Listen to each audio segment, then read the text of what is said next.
Welcome to Sports Bites. With your host, Chris Joseph. Are you a sports fanatic who loves the thrill of the game and the delicious food that accompanies it? And then they had chicken fingers, exotic chicken fingers. Join us as we dive into the world of sports and the delectable bites that make the experience even better. Whether you're in the stadium, tailgating, or watching from the comfort of your home. Get ready to satisfy your sports cravings with Chris Joseph on Sports Bites. Let's dig in. That's right, everybody. Let's dig in. I hope you're having a great day out there. Thank you for tuning in to the Sports Bites podcast. No matter how you're doing it, if you're listening to it on a mobile device, on any podcast platform, you're on a run, you're on a walk, you're in your car, whatever, I appreciate you listening. Don't forget to subscribe, like, rate, review. We're trying to grow this thing here, continue to move forward, positively moving forward. If you're on YouTube, you're watching the video, I say thank you. Subscribe, like, leave comments, interact with the show. If you see on the bottom of the screen here, there's my socials on Twitter, X, whatever, at SportsBytesPod1. On TikTok, at SportsBytesPod. YouTube, subscribe at SportsBytesPodcast. And on Instagram, you can follow at SportsBytesPodcast as well. So again, for those who have been along to the journey, thank you. For those of you new, welcome in. My name's Chris Joseph. I used to do radio out in Oklahoma for almost 10 years and, have had the privilege of covering the Oklahoma City Thunder, the OU, University of Oklahoma athletics, high school athletics all across the state of Oklahoma, and really trying to expand this now. And, again, positively move forward. I love food. That's what really this whole thing is about. Sports Bites, sports and food. I'm going to talk a lot about food throughout the broadcasts. I have some guests coming up. Chris Plank, I got trying to lock down a date for him. I'm going to try to get Damian Mitchell from Jocks. I'm here in Birmingham. And Damian Mitchell, one of the new up-and-comers, get him to come on, talk about what's been going on. He's a Tennessee Titans fan, new coaching, everything like that. But we're going to go over what happened last weekend in the divisional round in the NFL. Now, in my give him a sixer, 6 picks, I didn't do as well as I thought. Now, I took the over of 43.5 in the Texans-Ravens game. Got lucky. 34-10 was the final, so I won that game. Then I took San Francisco plus the points, and I lost. Green Bay kept it close. We'll talk about that. I took the Lions won, and I took the Chiefs. The Chiefs won. So I also picked a couple basketball games. I picked the University of Oklahoma to beat Cincinnati. They did. And Creighton to win. They did. So I was 5-1. It's a good weekend. We're really going to get to, now that football season's winding down, we've got the conference championship games coming up this weekend. We'll talk about that. And I'm really going to start to dig into college basketball. College softball is right around the corner. For those that know, I used to do play-by-play for a little bit for the University of Oklahoma softball team and just really enjoy that sport. College baseball is right around the corner. Major League Baseball Hall of Fame announced its new class. And talk about a great class or a great room. The Tennessee quarterback room at one time had Peyton Manning. Hall of Fame, NFL Hall of Fame. They also had Todd Helton. He just got elected to the Major League Baseball Hall of Fame. That's crazy. That's kind of like Matt Stafford and Clayton Kershaw knowing each other. Those two are going to be Hall of Fame people. But kudos to Joe Mauer, Adrian Beltre, and Todd Helton for making it. And Beltre, one of the greatest characters in all of Major League Baseball. So Ranger fans are on a high right now. You win the World Series. You get Beltre into the Hall of Fame. It's a good day for Ranger fans. Let's dive into and take a bite out of these divisional playoff games. And I was really excited heading into the weekend because there were some young teams, there were some old teams, and I wanted to see how they kind of stood, right? And the first game was the Texans and the Ravens. Now, the Texans are an incredible story for what they've done this year. DeMeco Ryan, first-year head coach. You win 10 games. You win your division. You make it to the playoff. You win a playoff game with a rookie quarterback. Now, I just heard yesterday, I think Will Anderson was named Defensive Rookie of the Year. I don't have a problem with that. But this is a young team. Nico Collins, the wide receiver from Michigan, really stepped up. had been a go-to target for C.J. Stroud, which, again, I've said before the last couple of weeks, I was extremely wrong about C.J. Stroud. I did not put enough stock into him. I did not think he was going to be – I thought he was going to be kind of like a Justin Fields, if you want to know the truth. That's kind of what I thought. But he turns out has a great year. For me, I think he should be in the MVP race. I know a lot of people are probably going to give it to Lamar Jackson. I've said this before. But what he's done is great. They are playing Lamar Jackson. And so now you get a chance to see them head-to-head in Baltimore. Now, it's a really entertaining game. You know, I'm excited about watching it because, again, it's the playoffs. Playoff football is amazing, right? And it started, a couple field goals, 3-3 in the first quarter, right? 3-3. Like, okay, not bad. Then Baltimore starts the real scoring off. They fake it to Edwards, and now complete it to Aguilar for the touchdown. There's a nice touchdown to Aguilar. The Ravens go up 10-3. Houston gets the ball, has to punt, gives the ball back to the Ravens. Then the Ravens have to punt it away. And the Texans respond. There was a lot of plays that were close to being something big, but they forced the punt. Here's Sims. Right up the middle. Still going. Steven Sims. Good night. He is gone. No flags. Touchdown Texans. Steven Sims, a 67-yard punt return. And we're at 10-10 a half. And I'm like, okay, guys, we got a ball game. Now, the Baltimore defense did a really good job confusing C.J. Stroud, putting pressure on him. And without a lot of ground support, not a really good running game. I mean, Singletary had 9 carries for 22 yards. You can see that right there. Just not real good, all right? You think you got to have a little bit more. If people know what you're going to do, they can tee off on you. Second half starts, third quarter, more of Lamar Jackson. Ryans has been as a defensive play caller in the NFL. 2 years in San Francisco, his first in Houston. He's watching Lamar Jackson take it in. Touchdown Ravens. Here's what I don't understand. D'Amico Ryans, extremely smart when it comes to defensive football. Running 2 safeties. So you're basically taking a guy out of that box area to possibly spy, and Lamar Jackson just ate him up. Lamar Jackson had 11 carries, 100 yards, 2 touchdowns. Well done. Mark Andrews did not play, but then again, a guy that they found that did a really good job, Isaiah Likely. And there was an earlier play where Lamar threw it kind of low, and you could see Likely tell him, hey, throw it up higher. I'm a big boy. I could go get it. Defense now, 2nd and 1. Jackson, end zone, Likely for the touchdown. Likely. And he mossed the secondary for the Houston Texans. So after the first half, it was really all Baltimore down the stretch.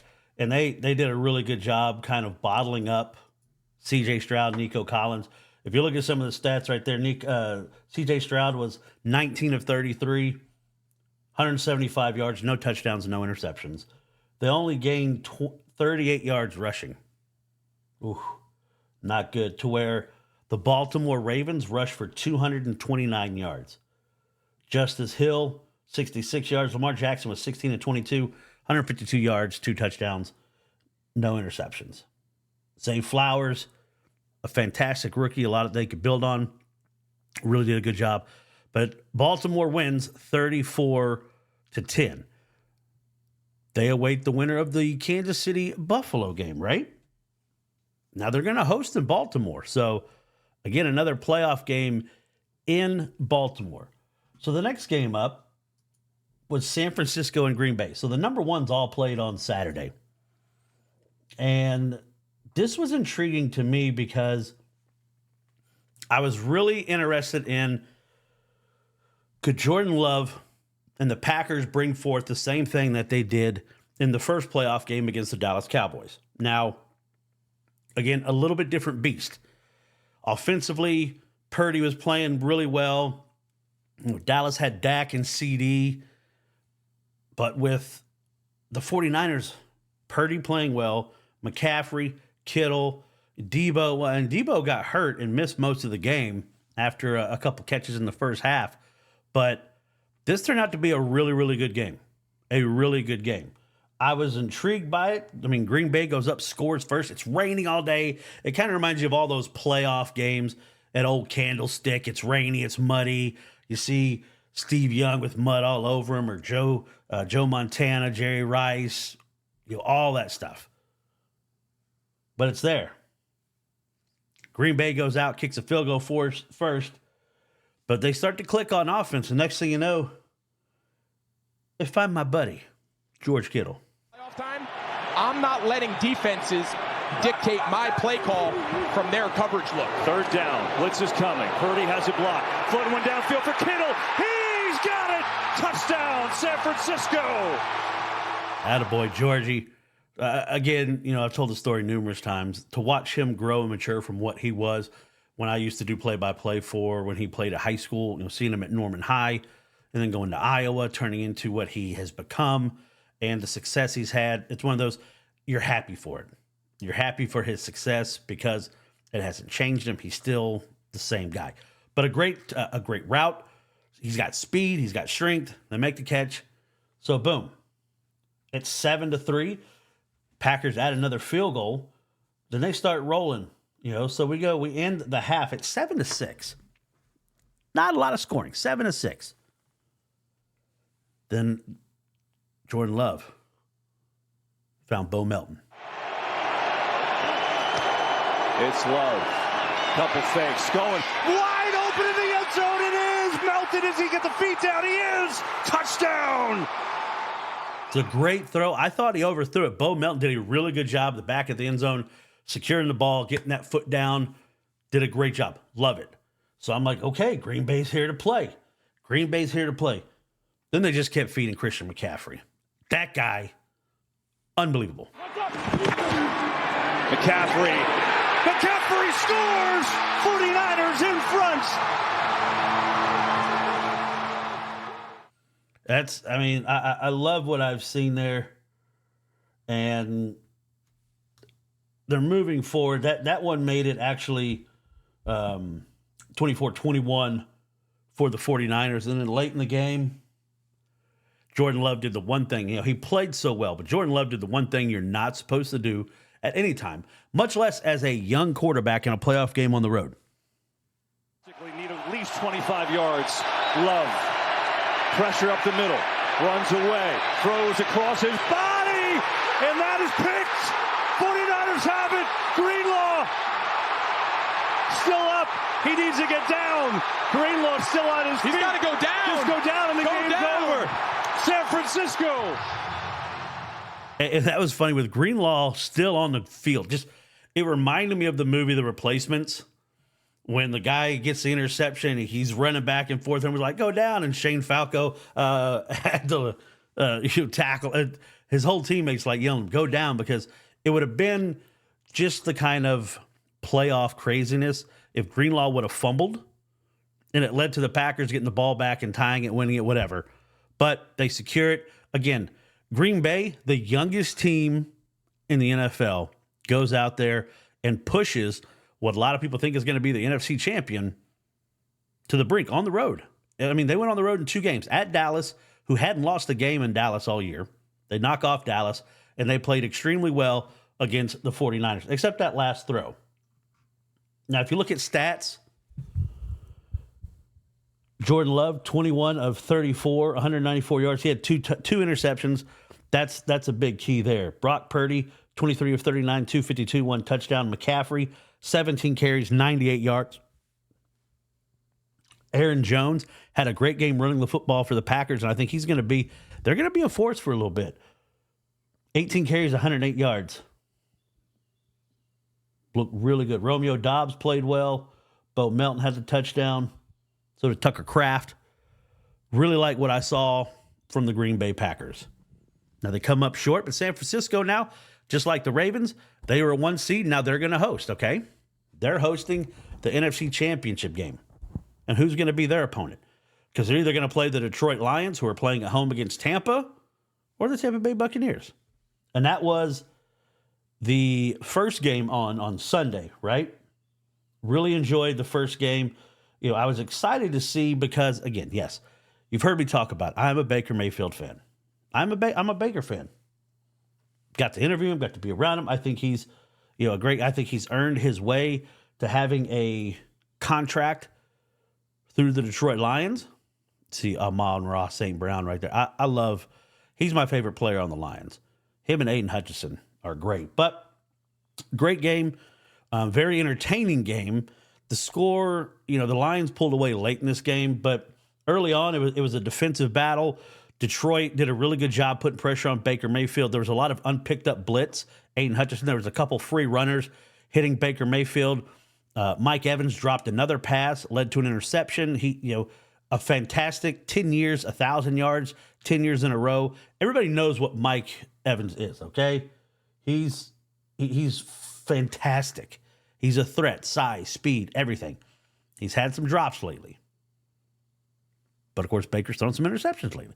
That one wasn't on him. The first interception was not on Baker. It hit Mike Evans in the hands, goes through, and it was 3-3, second quarter. That's when it led to Detroit's first touchdown as Josh Reynolds caught a 9-yard pass from Jared Goff.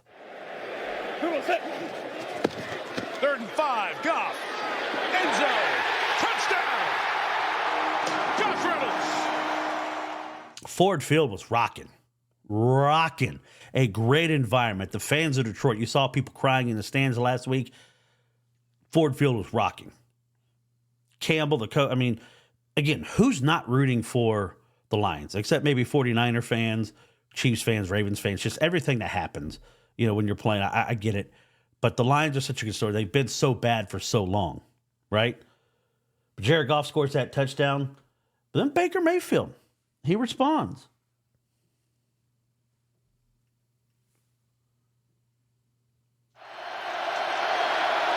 3rd and 10, blitz coming.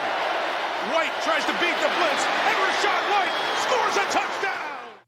That was a great play and run. That made it 17-17. Rachaad White caught the little screen play, and you saw the blocking downfield open up 17-17. So they're like, okay, it goes the end of the third quarter. We go to the fourth quarter, it scored 17-17.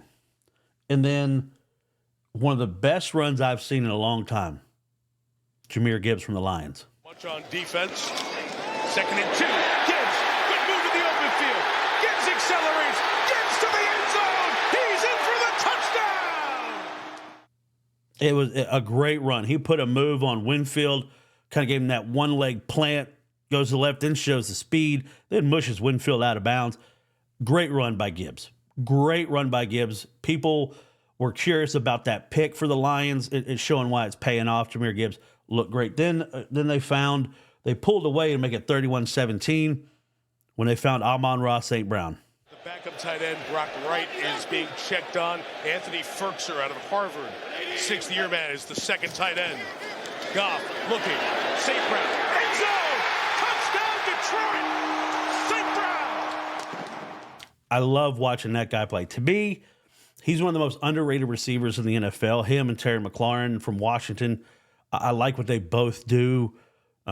People know they're going to get the football. Laporta played for the Lions. We didn't know if he was going to play because of his knee injury, but he did. So it was good to see him back out there and competing for the Detroit Lions. Now, it wasn't over. Baker's going to fight.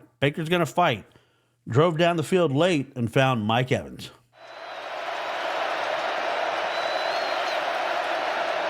On 2nd down. Mayfield end zone. Evans on it. Touchdown, Mike Evans. I made it 31-23. They decided to go for 2 because they know they're going to have, if they miss it, they're going to have to go for 2 anyway.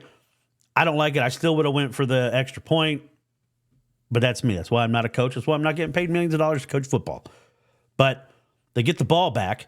They hold the Lions, and then Baker Mayfield throws a bad interception. Let's call it what it is. It was a bad interception. And the sad thing for Baker, what a lot of people try to find is, the cancer culture people of like, oh, Baker's terrible. And 5 of his 6 seasons have ended in an interception. Now, not many people can end their year hoisting up a trophy, whatever, but again, I think Baker's done enough to earn a contract at Tampa. It'll be interesting to see what they do. I know Winfield's a big re-sign for them.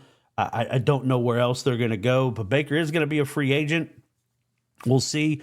I think he's become comfortable at Tampa. I think he likes the offense at Tampa, and I think we'll see Baker signing a deal with the Tampa Bay Buccaneers to be their quarterback. So I'm excited about that. I think he's earned it, and, good for him. Now came the finale, and this one was built up a lot, and I had a lot of conversation with people about this game because it's in Buffalo. You had the snow, everything involved with Buffalo, the people coming in wanting to, shovel out the stadium. Good. Everything's great. But the matchup and Josh Allen and Patrick Mahomes. I told somebody, it's like, I can't go against the Chiefs until somebody knocks them off. I can't do it. They've proven it. They know how to play January football. They know when to turn it on. Was their offense as dynamic as it has been in the last couple of years? No. Did Travis Kelce have the year that everyone, no. Showed out in this game. But you got guys like Pacheco that step up. Clyde Edwards-Helaire, who's not been a great support for Pacheco, had a good game. Reed, the new quarterback, the new wide receiver, the rookie from SMU, fantastic. The line picked up. The defense and I was so intrigued because of what Josh Allen can do running the football. Again, this is a guy that was a zero-star athlete. A couple of field goals in the first quarter before Josh Allen found the end zone. He's going to run it. Josh Allen, touchdown, Buffalo. Josh Allen with a 5-yard run on an 11-play drive. Next, Butker for the Chiefs scores a field goal. Makes it 10-6. Then Mahomes found Kelce. Too much recently. Going to go to Kelce. Got blockers out there. Trying to find an opening and a pylon. And they say touchdown. Wow, touchdown. What an incredible individual effort by Kelce. I skipped a little forward. That was his second touchdown. That was the one. I'm going to talk about this at the end. But that right there made it 20-17 because Allen had another rushing touchdown. Get rid of Kansas City's timeout. Use the quarterback's legs. Who else to run it? But Josh Allen, who's in for the touchdown. Back and forth. So after that second Kelce touchdown, Casey gets the ball back with a chance to go up by double digits. And then a play that a lot of people are going to be talking about. They're talking about the rule. But KC looking to go in to make it a 2-score game. Get rid of Kansas City's timeout. Use the quarterback's legs. Huge if you're Buffalo right now to hold them to 3. And Kansas City wants to go up 2 scores. Here's the toss. It's Hardman. And Hardman is stopped just short. Hey, the ball went through the end zone. Oh, my gosh. And it did. The ball goes through the end zone. It was so close. You're watching the replay, and he rolls on a Buffalo player, so he's not down. It's one of those to where if he crosses the goal line, it's a great play because he stayed on top of a Buffalo player. Now he wasn't down, but a great job from the defense coming to punch the ball out. It goes to the end zone, makes it a touchback. So now there's a lot of conversation. Does that rule need to change? I don't know if it's ever going to change or not. It is what it is. Buffalo gets the ball back, and they go and score. Sliding left. On the go. Throws. End zone. Touchdown! The Bills score from 13 yards out. Shakir holds it in. And that's on Snead, his first touchdown given up this year by the great. Yeah, how about that? Snead, the cornerback for Kansas City, that's the first touchdown he'd given up all year. And that play was such a great throw. Allen goes flushed out of the pocket left, and Shakir comes back to the pylon. Like he's coming angled to the pylon near side, and Allen throws it. It's the only place that anybody could have caught the football. It was a great throw. It was an absolute laser beam. Now the Buffalo Bills have the lead, but KC responds. Pacheco is across for the Kansas City touchdown. Wow, what a run. Pacheco, strong run. He runs angry. And I'm trying to think of somebody I could compare him to. Just the way he runs. Like, he runs like he's pissed off at the ground.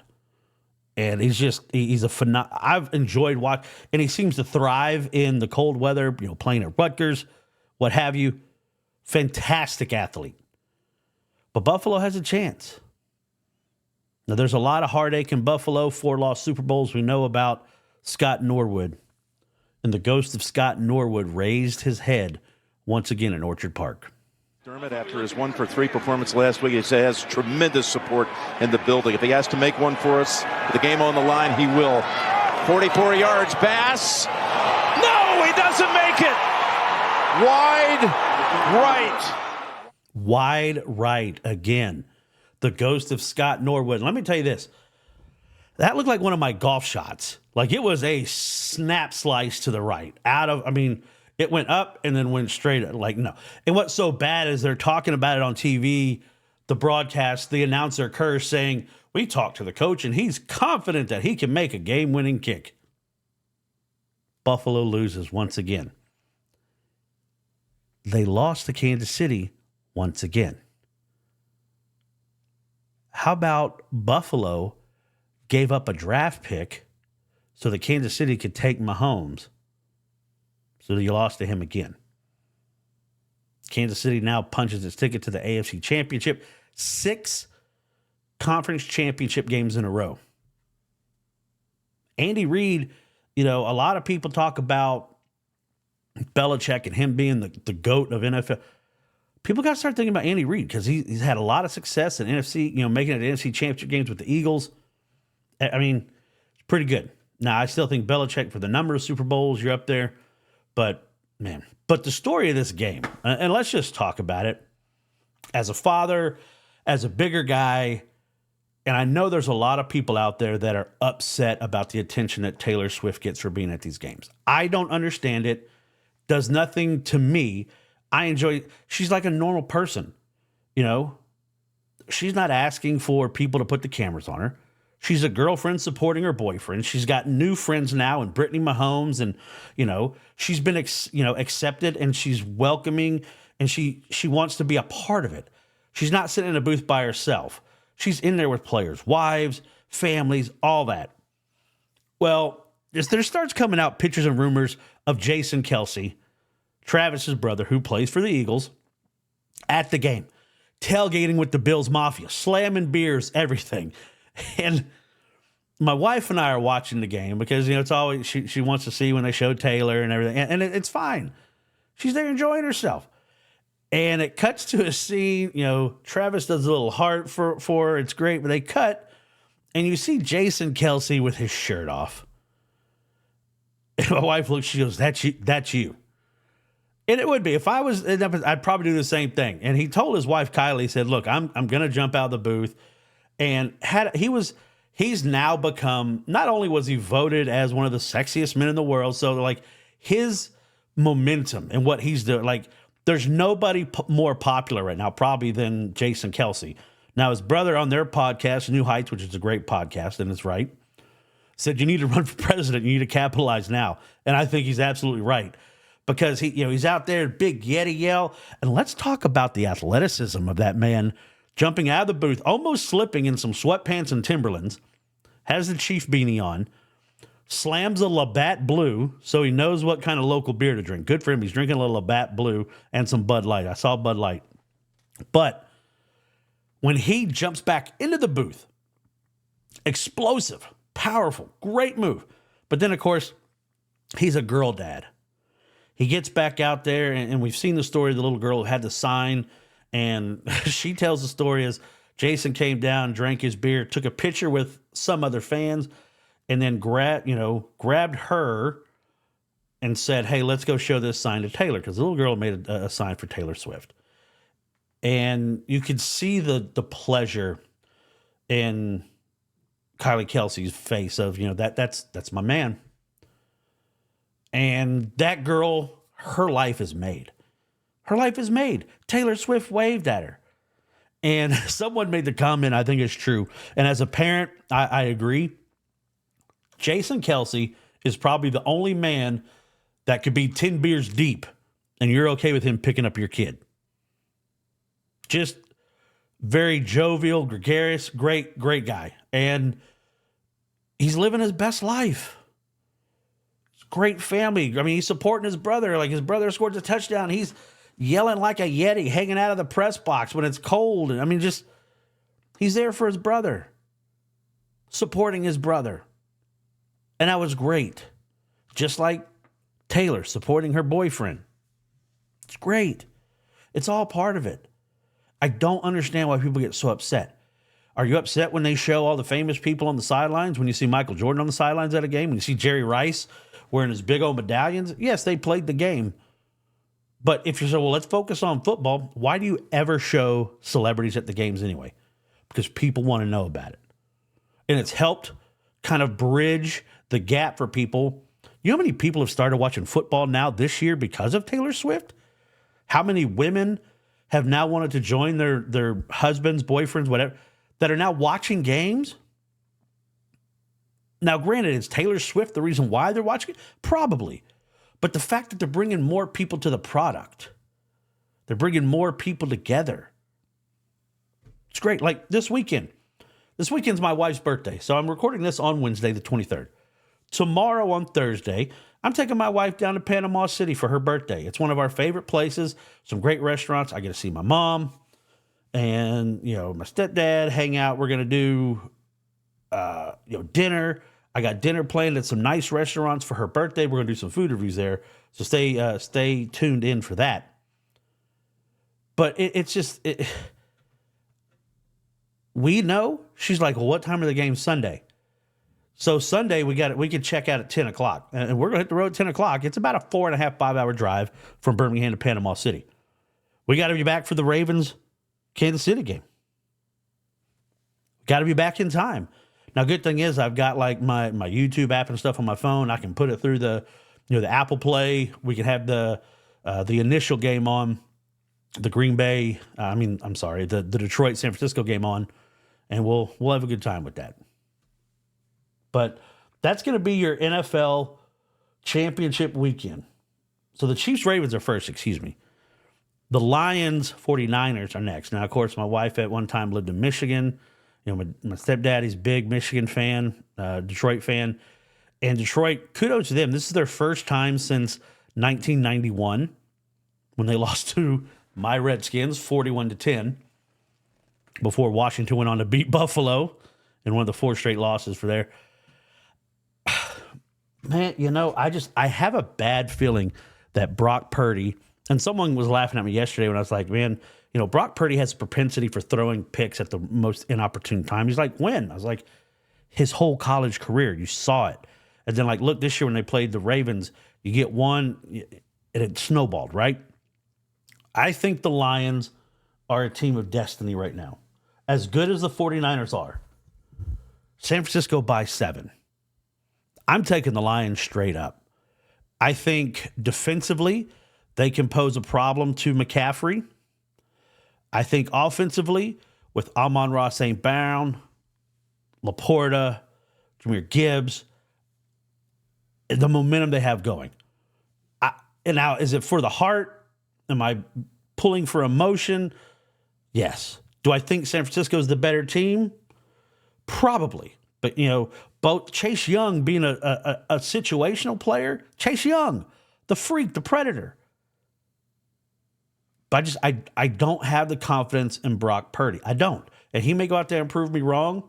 Brock Purdy, Mr. Irrelevant, last pick in the draft. Jared Goff, first pick in the draft overall when he was selected. So I like the Lions to win this game. It's going to be close.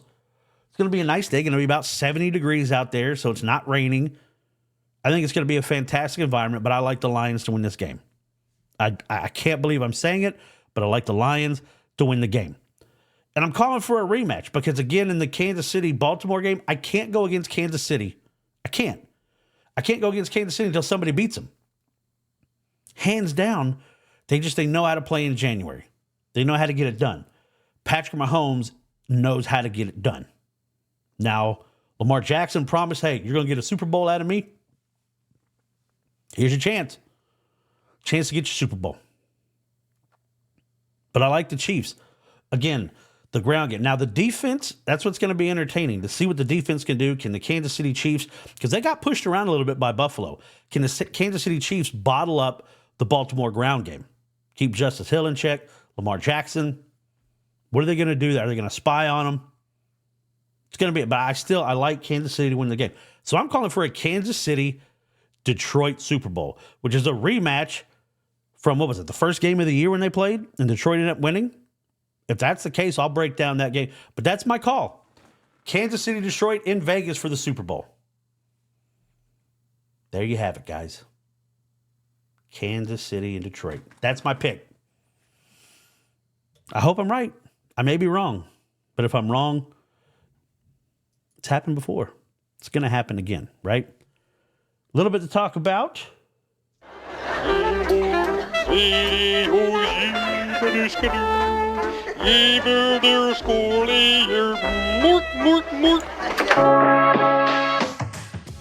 That's right. Sports Bites. I always talk about food. Like I said, so this weekend we're going to Panama City. We're going to meet my mom and dad at Authentica Cafe, Mexican food. My wife and I found this place. It's a little in the corner, hole in the wall. Fantastic margaritas. Great tamales, hand-rolled tamales, okay? Fantastic. Really good Mexican food. So that's we're going to go there. So stay tuned to the channel for a review from there.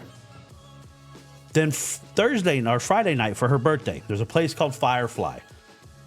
Again, very unassuming from the outside. You wouldn't know. It's next to an axe throwing place, right?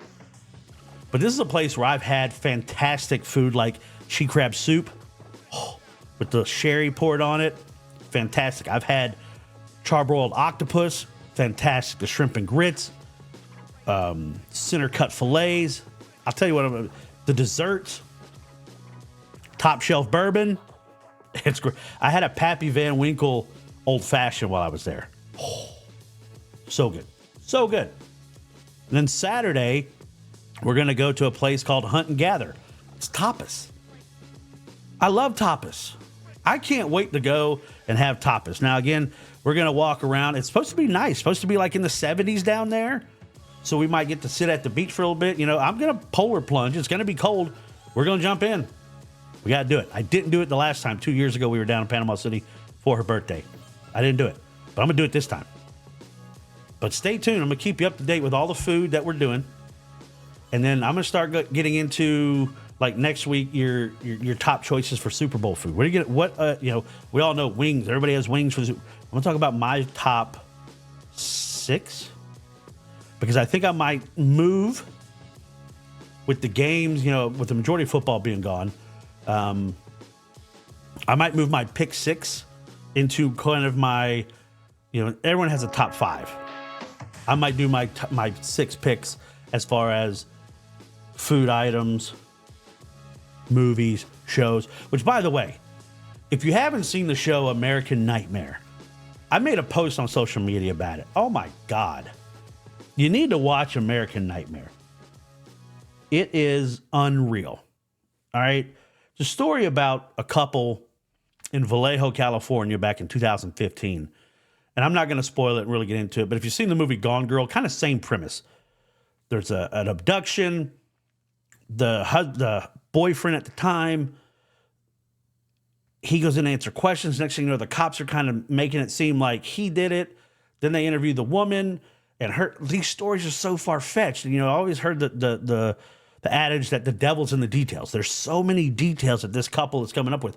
There's no way that this could be true. No way. I mean, mind blown all the time. Boom, boom, boom. Crazy. The twists, turns. Fantastic documentary. Fantastic documentary. But again, it makes you a little upset. There's still some unanswered questions. If you haven't seen it, I love true crime stuff. I love it. My wife kind of laughs at me, because I like true crime movies, shows. I like Forensic Files, stuff like that. Watch American Nightmare. My dad and stepmom watched it. They loved it. They kind of felt the same way. I started watching the episodes first, and then my wife was saying people at work were talking about it. I was like, yeah, that's what I'm talking. We got to watch it. So we watched it again, and the whole time, and we binged all 3 episodes. Boom, right there. Crazy show. Makes you wonder, And it's that whole, it's not what you know, it's what you can prove. But it's a great show.